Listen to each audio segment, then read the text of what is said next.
Hi, I'm Joe and welcome to the channel. In this micro lesson, I thought I would talk about the best pentatonic patterns to practice. Now maybe you're just getting started with the pentatonic scale, or you're stuck in box 1. You know box 1 very well, but you don't know where to go after that. In this video, I just want to show you 2.5, maybe even 1.5 patterns that you can use to start moving around vertically on the guitar neck. You see, lots of times when we start learning this scale, we either stay in box 1 and we're just kind of soloing across the neck in one position. But we really need to start learning how to tie these boxes together. And it could be a little bit intimidating to learn all 5 box shapes. So I want to show you this kind of a shortcut to kind of get started to move up and down or vertically on the guitar neck. Let me grab a guitar and I'll show you exactly what I mean. So just in case you're not familiar with the first box of the pentatonic scale, or maybe you do recognize it, let's just review it and let's go over it because it's going to be the foundational piece for the rest of this lesson. We're going to do A minor pentatonic. And when I'm saying numbers, I'm referring to my fingers. So you'll hear me say 1, which is the first finger. 4 will be the pinky. And then 1 and 3 would be the ring finger. So the pattern is this. We're going to start with our first finger on the 5th fret of the low E string. And we're going to do 1, 4, 1, 3, 1, 3, 1, 3, 1, 4, 1, 4.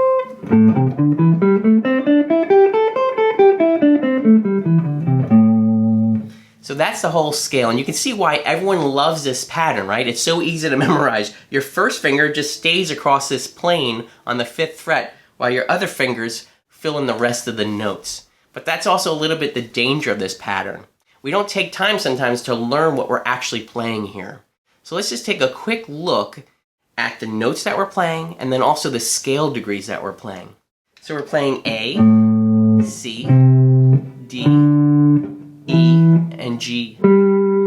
That's it. Those are the 5 notes because penta obviously means 5, so there's only 5 notes to this scale. And then it repeats. A, C, D, E, G. And when we're talking about scale degrees, we're kind of referencing the major scale with the root, major 2nd, major 3rd, perfect 4th, perfect 5th, 6th, 7th, etc. But we're telling those now in the numbers here. So I know I mentioned before I'm going to use numbers for my fingerings. Now I'm going to use numbers as the scale degrees. So we're going to play root, which is 1, flat 3, 4, 5, flat 7. And then it repeats. 1, flat 3, 4, 5, flat 7. Now why am I telling you all this? Well, I'm telling you all this because this is a movable scale shape. No matter where we move this, it's a minor pentatonic scale, so it's important to get that down.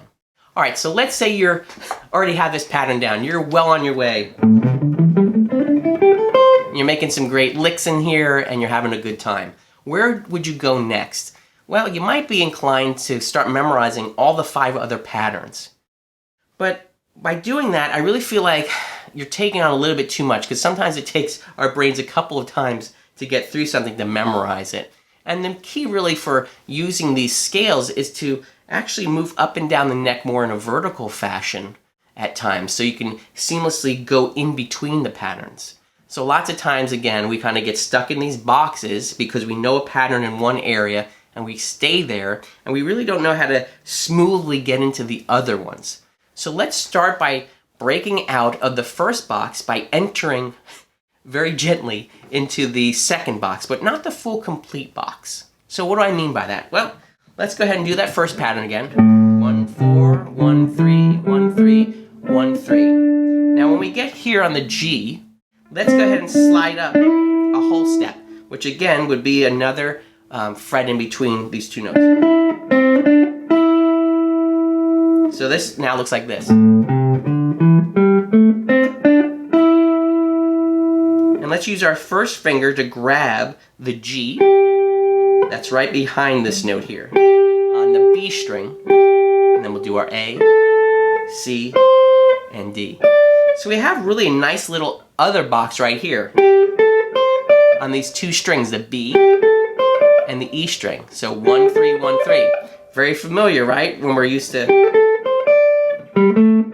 It's the octave of these 2. So that's really easy to remember, and we're just adding this note here. the E on the G string. So we're getting that from the whole entire box 2, but we're just staying in this area. And there's a lot of great licks to be found there.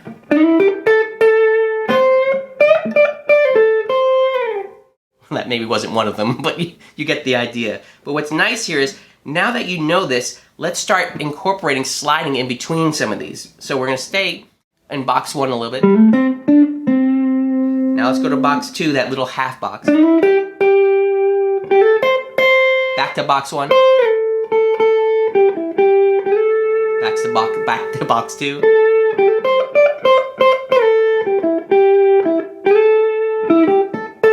Now you notice I'm not really playing anything crazily. I'm not really playing anything great and musically here, but the idea is I'm just getting comfortable on the different strings, slipping in between those 2 boxes. Again, my goal is to start to merge these boxes together and get more fluent going up and down the guitar neck. So you can really spend some time there just getting familiar with that. Now, where would you go next? Well, you might be saying, well, let me go to box 3 and stuff like that. I'm going to say, why don't you try box 4 first? Now, why would I recommend that? Well, if we look at box 4, the pattern is awfully familiar to the first box, so it's easier to memorize when you're first getting started with these scales. Here's what I mean. We have the root again, flat 3, 4, 5, flat 7. Well, here's A. Well, we know at the 12th fret, our open A is also A. And watch this, the fingering is nearly identical. 1, 4, 1, 3, 1, 3. Now, because of the way the guitar is tuned, we have to make a slight adjustment and just come up 1 fret, but we can still do 1, 3, like we did here.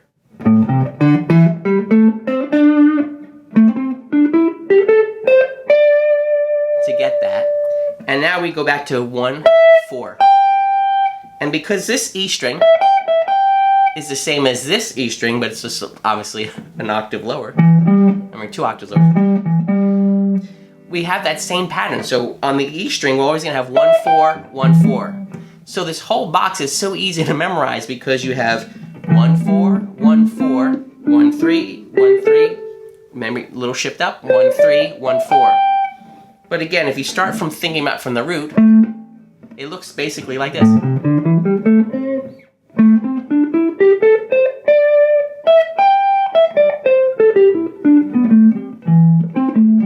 Oops, I made a boo-boo there. But you can see how easy this pattern is. And I would recommend kind of, when you're coming up, instead of shifting up 1, 3 here, use 2, 4. So 1, 4, 1, 3, 1, 3, 2, 4, 1, 4. And again, if you want to start on the low E string, it'll be 1, 4, 1, 4, 1, 3, 1, 3, 2, 4, 1, 4. So you can see now, we're really starting to cover some ground on the neck. Box 1, slide into box 2, slide up to box 4, back to box 2.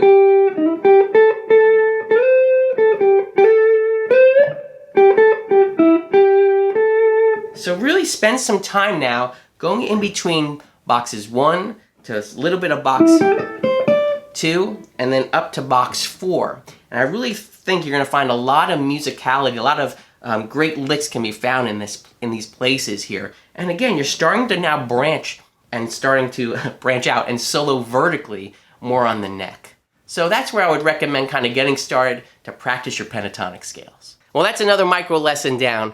If you found any value in this video, would you do me a favor and consider helping me grow the channel by subscribing down below, hitting the like button, and knock on the bell. All these things really do help me out, and I'm so grateful for your support. As always, I wish you a wonderful day.